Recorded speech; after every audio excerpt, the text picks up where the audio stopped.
नमस्कार. जनवार्तामध्ये आपलं सर्वांचं स्वागत. सर्वात प्रथम पाहूयात ठळक बातम्या.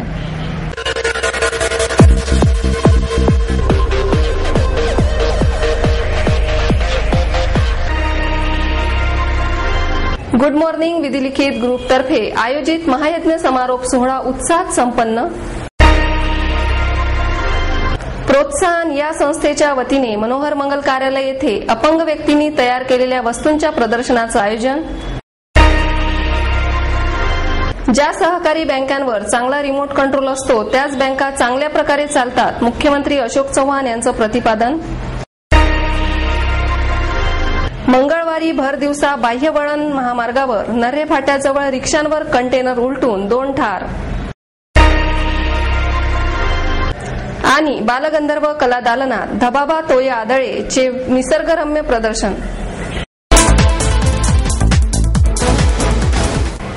गुड मॉर्निंग विधिलिखित ग्रुपतर्फे आयोजित महायज्ञ समारोप सोहळा उत्साहात साजरा झाला. ज्येष्ठ ज्योतिष तज्ञ आदिनाथ साळवी संचालित गुड मॉर्निंग विधिलिखित ग्रुपच्या वतीने जनकल्याणासाठी शंकर महाराज मठ या ठिकाणी 15 ते 19 ऑक्टोबर दरम्यान आयोजित करण्यात आलेल्या महायज्ञाच्या समारोप समारोहात ते बोलत होते. यावेळी पद्मभूषण डॉक्टर के.एच. संचेती, पुणे श्रमिक पत्रकार संघाचे अध्यक्ष श्याम दोंडकर आदी मान्यवर उपस्थित होते. या कार्यक्रमात विधिलिखित ग्रुपच्या वतीने समाजासाठी उपलब्ध करून देण्यात आलेल्या रुग्णवाहिकेचे लोकार्पण डॉक्टर संचेती यांच्या हस्ते करण्यात आले. अँब्युलन्स रुग्णवाहिका आता लोकार्पण होते. आदरणीय पद्मभूषण डॉक्टर संचेती सरांच्या हस्ते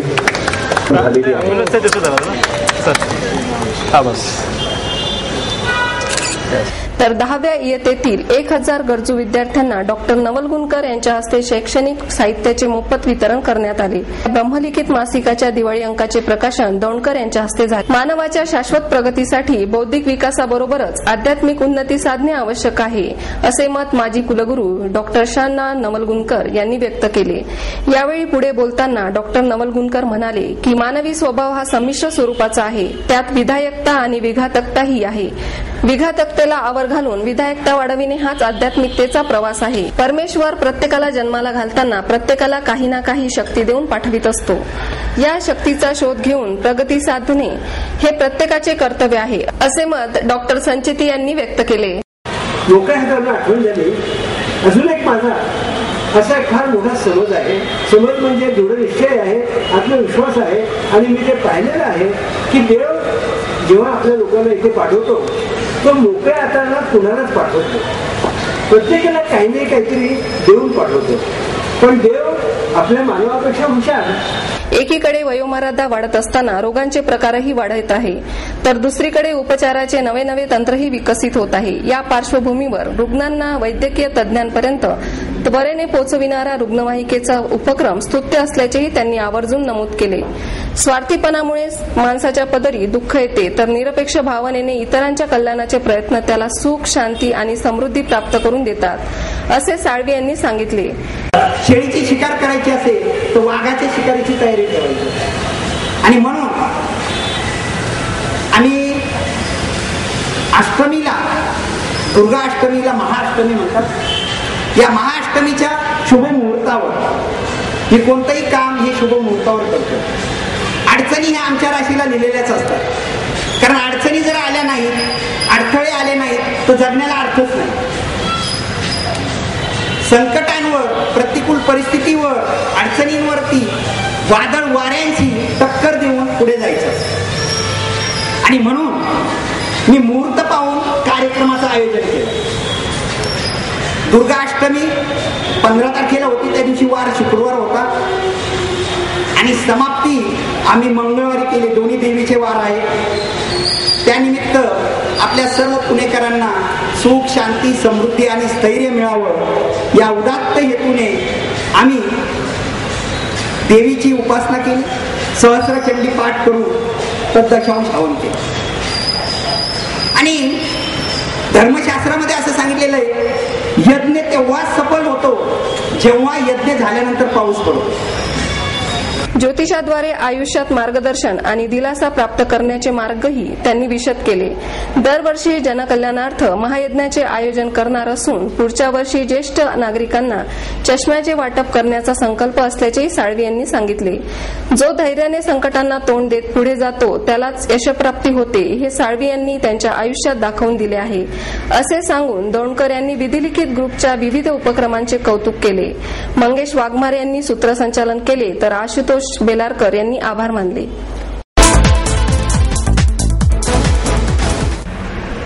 प्रोत्साहन या संस्थेच्या वतीने मनोहर मंगल कार्यालय येथे अपंग व्यक्तींनी तयार केलेले वस्तूंचे प्रदर्शन भरविण्यात आले आहे.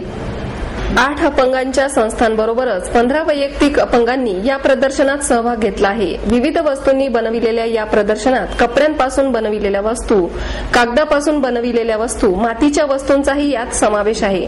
खाद्यपदार्थ तसेच चटण्याही येथे उपलब्ध आहे. दिवाळी सणानिमित्त विविध प्रकारातील पणत्या, आकाश कंदील, लहान मुलांचे तसेच मोठ्यांचे कपडे, लोकरीपासून तयार केलेल्या वस्तू, सजावटीच्या वस्तू या प्रदर्शनात पाहावयास मिळत आहे.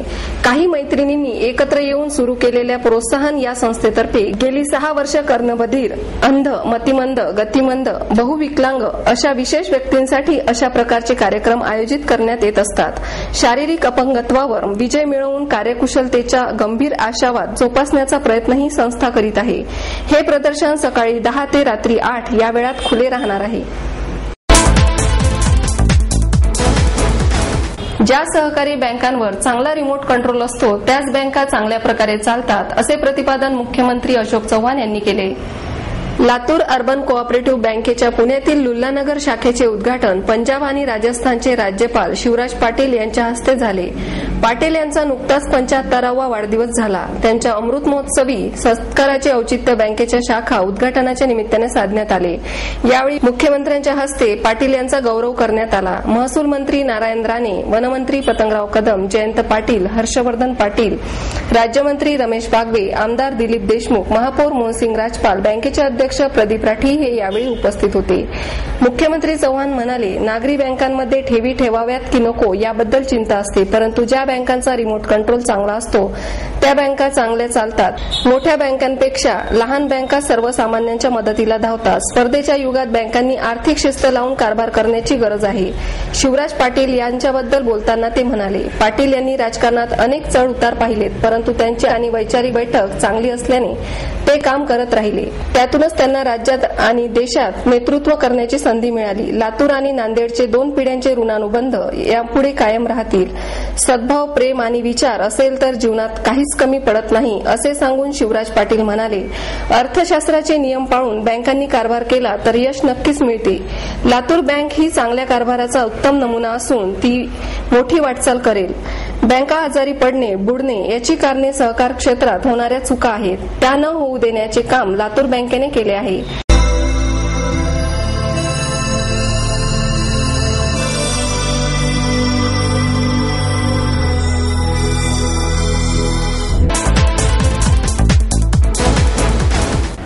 मंगळवारी भर दिवसा कात्रज बाह्यवळण महामार्गावर रिक्षांवर कंटेनर उलटून 2 जण ठार झाले.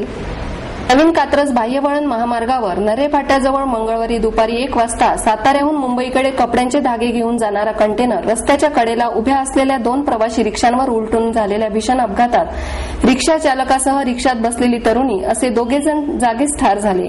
अपघात इतका गंभीर होता की दोन्ही रिक्षांचा चुराडा होऊन दोघांचा चेंदामेंदा झाला. दीपक जाधव वय 23 राहणार शनीनगर आंबेगाव खुर्द असे मृत रिक्षा चालकाचे नाव आहे. धनश्री पंकज पवार वय 21 राहणार भूगाव तालुका मुळशी असे मृत तरुणीचे नाव आहे.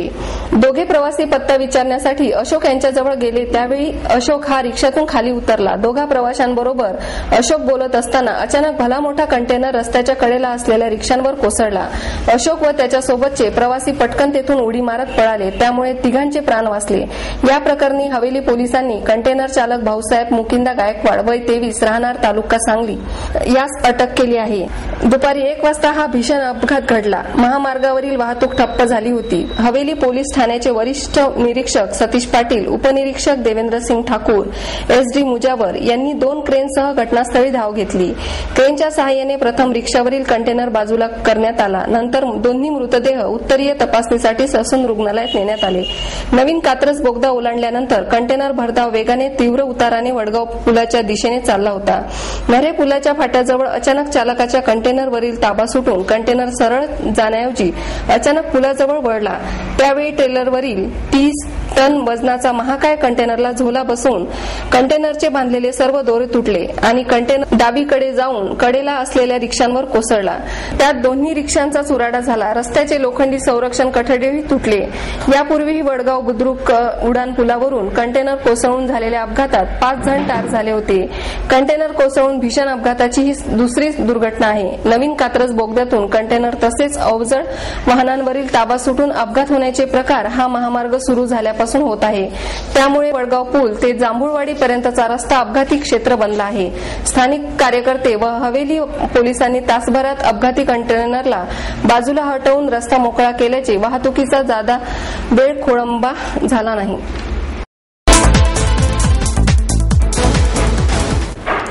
धबाबा तोया आधळेचे निसर्गरम्य प्रदर्शन बालगंधर्व कला दालनात सुरू झाले.